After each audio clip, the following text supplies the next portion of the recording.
আমার হোসেনের যুগে হলে কেমন হতো জন্ম আমার হোসেনের যুগে হলে কেমন হতো দুই নয়নে হোসেন পাক দেখিলে কেমন হতো দুই নয়নে হোসেন পাক দেখিলে কেমন হতো জন্ম আমার হোসেনের যুগে হলে কেমন হতো তেরো রানে এই কথা মিথ্যা নাই গো হাদিসের বানে লজ্জা পর্দা সামের সেবা ছিল তার বড় গুণ ইবাদত বন্দেগিতে থাকতো তিনি না ইবাদত বন্দেগিতে ইয়াত তিনা আর গুণ ইবাদত বন্দেগিতে কোরআন পড়া হয়নি কাজা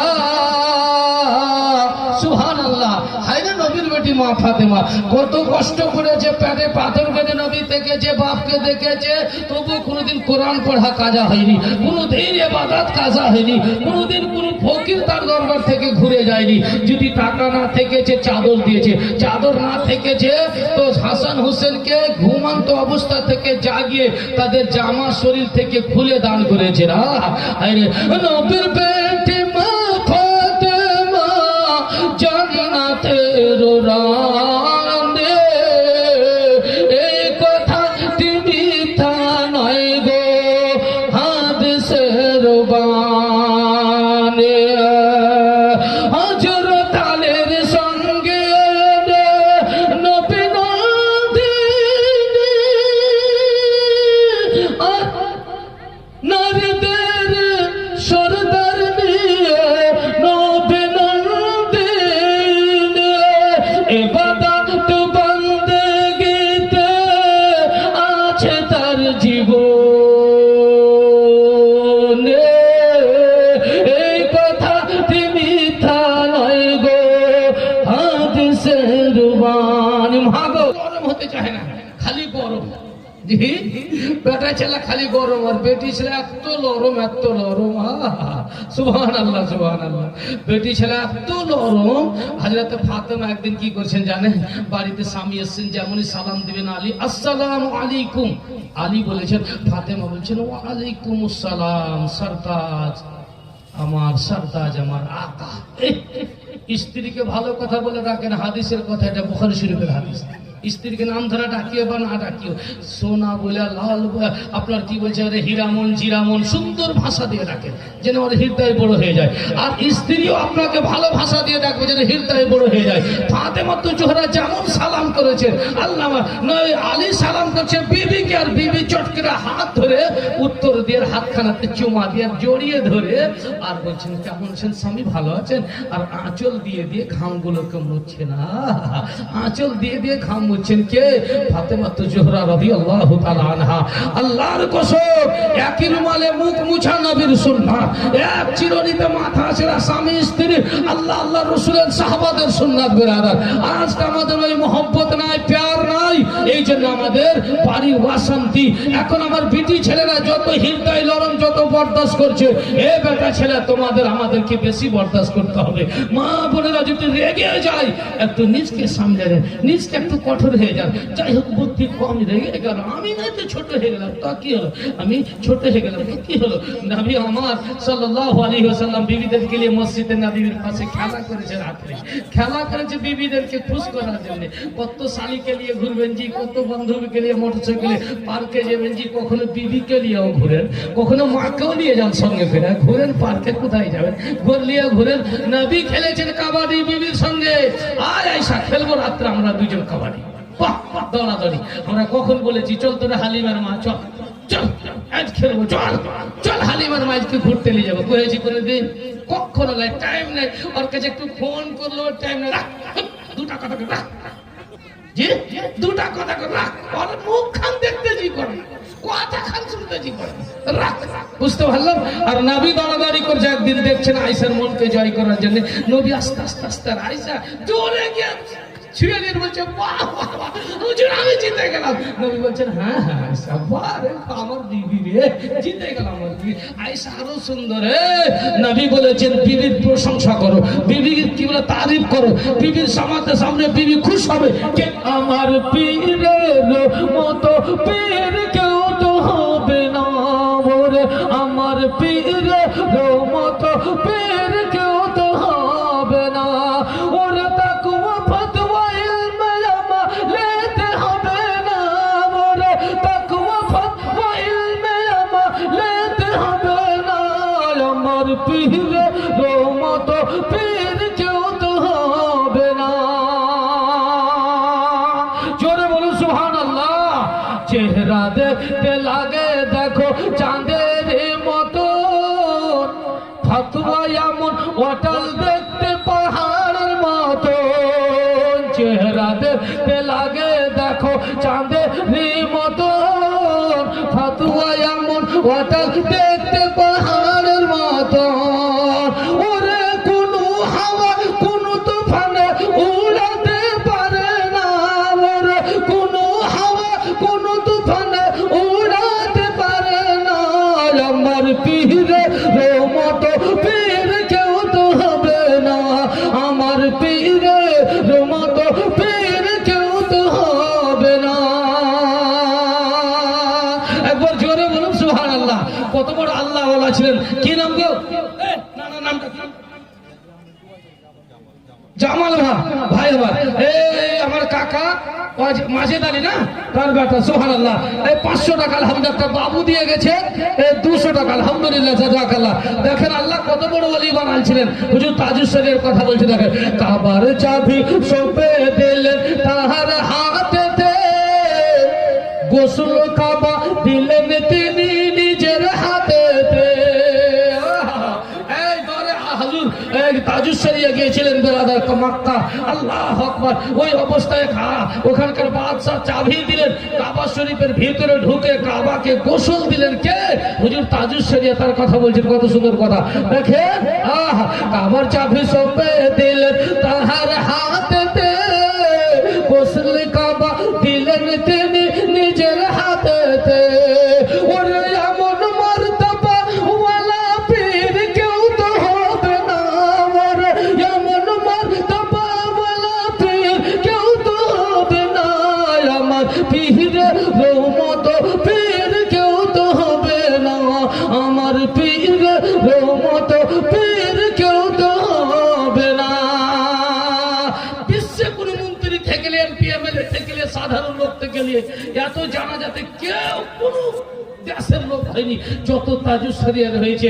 সরকারি মিডিয়াওয়ালা বলতে বাধ্য হয়েছে তার পের কেমন ছিলেন দেখলেন জামানা, জানা যাতে এত লোক কোথাও দেখলাম না, আমার পীর কেমন ছিলেন দেখলেন জামানা, জানা যাতে এত লোক কোথাও দেখলাম না, ওরে কোথাও দেখলাম না,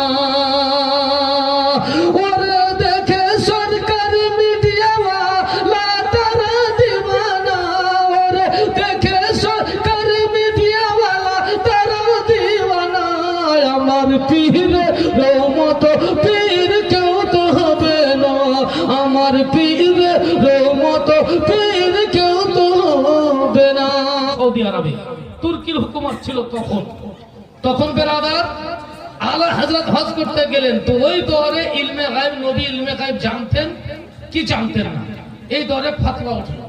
তো ফতোয়া উঠলো তো ওই দরের মুফতিরা যত ছিল ও ওকে বলছে হ্যাঁ আপনি লিখ দিয়েছেন, ও বলছে আপ লিখ দিয়েছেন, आप लिख दीजिए, आप लिख दीजिए, কিন্তু কেউ লেখে না। তো একজন বড় মুফতি সাহেব বড় মুফতির কাছে যখন গেল তো বড় মুফতি সাহেব বলছে सुनो हज करने के लिए आए हैं बरेली से मौलाना, हिंदुस्तानी इंडिया থেকে একজন এসেছেন বড় আলিম যাকে লোকেরা আলা হযরত বলে। কে দিল বাবুটা? সুবহানাল্লাহ। কেবিএসের ফকির হাজির পোতাবহু 500 টাকা। নারে তাকবীর, নারে রিসালাত। বেটি ছেলেরা আগিয়ে গেল, বেটি ছেলেরা আজকে জিতা নিল। বেটা ছেলেরা কোচি কিচ্ছু কহবো না জি, মুখে সামলে সামলে কথা কহবো, কিন্তু আপনার হিন্দিক দেখে আসো হইতে পারে। বেটা ছেলে যদি হারে তো মৌলবিটার কিছু রইবে। আর বেটি ছেলেরা সব জিতে চলেছে, টাকা আসতে আছে, ওর দিক থেকে আসতে আছে। বেটা ছেলে এক পোয়া মাছ নিয়ে আসবার, 3 বার খেবার, 4 বার বেলা করে হারে ফেলানির মা আর আছে রে। এক পোয়া মাছ 3 বার উঠাইলে আর একবার উঠছে, ওকে কি করবে? এই যে বাপ জি বাপ, ওরে বাপ রে, বেটা রে, বেটা রে, ফতোয়াটা দেওয়া হোক। বেরাদার আল্লাহ হযরতের কাছে ফতোয়াটা নিয়ে গেলেন। আল্লাহ হযরত বলছে যে ফতোয়াতে আমি এখানে ফতোয়া দেওয়ার জন্য আসিনি, আমি তো হজ করতে এসেছি। আর আল্লাহ হযরতকে 105 ডিগ্রি জ্বর, এত জ্বর, আর থর থর থর থর করছে। আলিম আলিম মাওলানা সাহেব, সুবহানাল্লাহ। এই ছোট আমাদের 500 টাকা। নারে তাকবীর, নারে রিসালাত। মোহাম্মদ আলিম শেখ মৌলভী সাহেব 500 টাকা।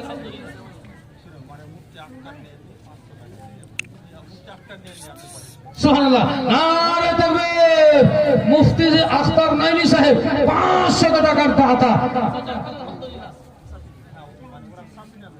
ওনার মানে শাশুড়ি অসুস্থ, জামাই মুফতি আখতার নাইমি সাহেব, শাশুড়ির নামে 500 টাকা। আলহামদুলিল্লাহ, জাযাকাল্লাহ। আল্লাহ যেন তিনার শাশুড়িকে সুস্থ ভালো রাখে, আর যদি উঠায় আল্লাহ তো যেন ঈমানের সহিত উঠায়। আমিন সুম্মা আমিন। নারে তাকবীর। হরিবাড়া থেকে সাইম শেখ 700 টাকার দাতা। আলহামদুলিল্লাহ, 50 টাকা। আলহামদুলিল্লাহ, জাযাকাল্লাহ। দিন বাপু তাড়াতাড়ি এরকম করে হাত বাড়ান, ইনশাআল্লাহ ছোট ছোট অল্প অল্পতে বড় হয়েছে, আর বড় হবে। বললাম না একটু খালি তেলের ব্যবস্থা করে দেন, যেন এই চারা। তো আমি হজ করে বাড়ি যাব, দেশে যাব হিন্দুস্তানে, ওখানে গিয়ে ফতোয়াটা লিখে আমি পোস্টের মাধ্যমে পাঠিয়ে দেবো। তো সবাই বলছে না হুজুর, মাত্র 48 ঘন্টার টাইম। তোমরা বিড়ি যত বাঁধো না, স্বামী সেবা না করিলে জান্নাত পাবে না। মা বোন গো, তোমরা বিড়ি যত বাঁধো না, নামাজ রোজা না করিলে জান্নাত পাবে না। বিড়ি এত মানছে বাবা, আরে টাইমে টাইমে টাইমে টাইমে টাইমে টাইমে টাইমে টাইমে তোমরা গল্প গুজব করো, কে কতটা বিড়ি বাঁধতে পারো, আনা আনি ধরো। আর জালসাতে জালসাতে জালসাতে জালসাতে বসে তোমরা গল্প গুজব করো, কে কতটা দান দিতে পারো, আনা আনি ধরো। আনা আনি ধরো জালসাতে, কোরআন পড়ো বাড়িতে, আল্লাহ তোমাদের করবে উপহার, নাইলে মাগো ডুবে যাবে দোজখের মাঝার। মা বোন গো, তোমরা বিড়ি যত বাঁধো না, স্বামীর সেবা না করিলে জান্নাত পাবে না। 48 ঘন্টা টাইম দিয়েছে ফতোয়াটা, 48 ঘন্টাতে উত্তর দিতে হবে। কুরবান যেন মুসলমান একজন আলিম। এই যে মাদ্রাসাতে কি পাইলা হয়, আলা হযরত কি করলেন, জ্বর থর থর থর থর করছে। আর বেটাকে বলছেন, সুবহানাল্লাহ, বেটা হামিদ গাছাকে বলছে, বেটা লিখো, ফতোয়া লিখো। ফতোয়া লিখতে লিখতে আল্লাহ হযরত বলছেন, আর বেটা লিখছে রে কোরআনের একটা আয়াত, অমুক হচ্ছে তাফসীরের এত, এই তাফসীরের এত, এই তাফসীরের এত, এই অমুক কিতাবে এত লাইন, অমুক কিতাবে এত লাইন, এই করতে করতে করতে করতে করতে করতে করতে একটা মোটা বই লিখে আর প্রকাশ করে দিলেন। আল্লাহ হযরত কসম খেয়ে বলছেন যে আমি এখানে বসে বেটাকে বলছি লেখো, আর আমাকে বড় পীর সাহেব কাবা শরীফের উপরে বসে বলছে, একটা একটা করে বড় পীর সাহেব বাতাইছে, আর আমি এদিকে লিখছি। যে বেটাকে বলছি, জোরে বলুন সুবহানাল্লাহ। আল্লাহ কত বড় আলিম বানিয়েছিলেন আল্লাহ হযরতকে। ওই আল্লাহ হযরতকে বড় পীর সাহেব বলছেন লেখো লেখো, আর বড় পীর সাহেব আল্লাহ হযরতকে বলছেন, আল্লাহ হযরত বেটাকে বলছেন লেখো লেখো। লেখে লেখে এই কিতাব লিখলেন। কি লিখলেন জানেন? নবীর ইলমে গায়ব সম্বন্ধে লেখার পরে আলী পাশা, সেই যুগে বাদশা ছিল, আলী পাশার কাছে কিতাবটা গেল, পড়ে হৃদয় উজ্জ্বল হয়ে গেল। হিন্দুস্তানে এত বড় মৌলবী আছে, বাপ রে বাপ, সঙ্গে কোনো কেতাব নিয়ে আসেনি, কিছু নিয়ে আসেনি। আরে কয়েক ঘন্টার মধ্যে এত বড় কেতাব লিখে দিল। বা বা বা, কোনটা আছে বলে লোকটাকে নিয়ে আসা হোক, আলিমকে নিয়ে আসা হোক। ঘোড়া উঠ সাজা হলো, উটের উপরে আপনার সুন্দর করে সাজিয়ে দিয়ে আল্লাহ হযরতকে চাপা হলো, আর আলী পাশা বাদশার কাছে নিয়ে যাওয়া হলো। আর নিয়ে যাওয়ার পরে যেমন গেছে, আলী পাশা বাদশা দাঁড়িয়ে গেছে, আর দাঁড়িয়ে হাত চুমছে, কদম বসে করছে, বলে হুজুর হুজুর সুবহানাল্লাহ, একটু বসুন হুজুর বসুন। বসতে বসে বলছে, হুজুর কি চান আপনি বলেন, কি নিবেন আজ আমার কাছে? আমি বাক্কার বাদশা বলছি, কি চান? আপনি যা চাইবেন তাই দেবো। আমরা চাইলে তো টাকা চাইতাম, ধন সম্পত্তি চাইতাম। দুনিয়ার মুসলমান একজন আলিমকে দেখেন, আল্লাহ হযরত কি বলছেন, দেবেন আমাকে? বলে হ্যাঁ, যা চাইবেন তাই দেবে। আল্লাহ হযরত আশিক রাসূল আর মক্কার বাদশা আলী পাশা দুইজন থেকে কথাবার্তা আছে। আল্লাহ হযরত বলছেন, আমি কোনো টাকা চাই না, আমি কোনো পয়সা ধন সম্পত্তি চাই না, আমি চাই আমার নবী রওজাটা হোক মসজিদ এশার নামাজের পরে। মসজিদে নববীর গেট বন্ধ হয়ে যায়, আমি চাই আমি মসজিদে নববীর ভিতরে নবীর রওজার সামনে থাকবো। এক রাত সারা রাত্রি আমি থাকবো, আমার নবীর রওজার পাশে দাঁড়িয়ে থাকবো। আমার তামান্না এটাই বাদশাহ, আমি টাকা জমি জায়দাদ চাই না।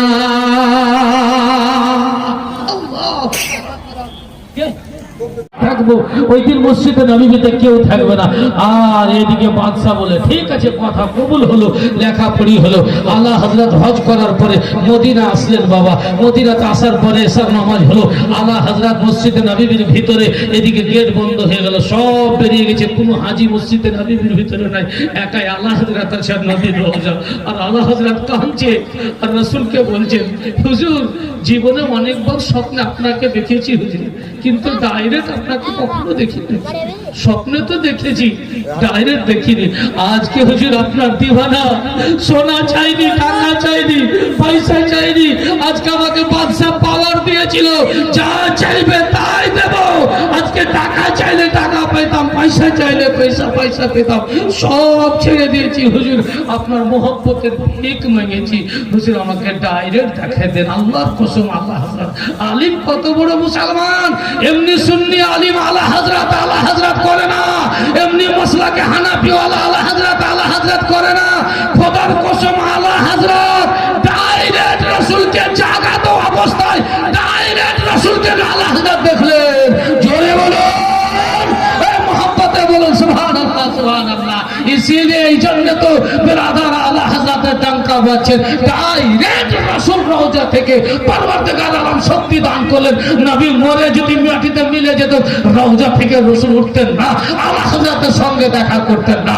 বুঝা গেল নবী মরেনি, নবী নয়, কোন মুমিনের রূহ মরে না, রূহ আলামে বারজাখে থাকে, আলামে ইল্লিনে থাকে।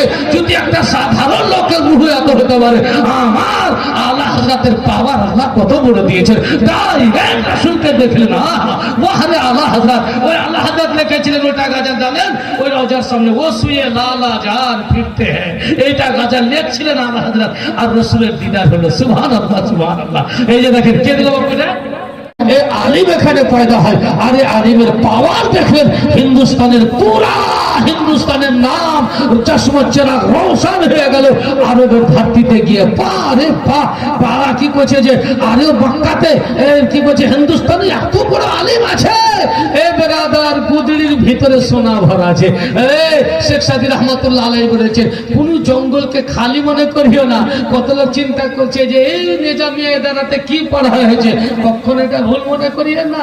এই রেদারাই থেকে মুফতি পাওয়া যাচ্ছে, মুহাদ্দিস পাওয়া যাচ্ছে, মুফাক্কির পাওয়া যাচ্ছে, বড় বড় আল্লাহওয়ালা পাওয়া যাচ্ছে, বড় বড় পীর পাওয়া যাচ্ছে।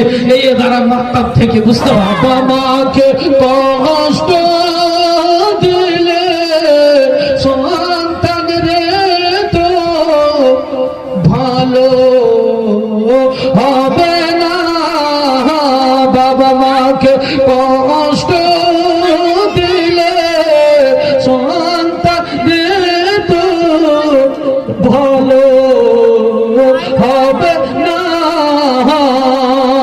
ওর কিয়ামতের কঠিন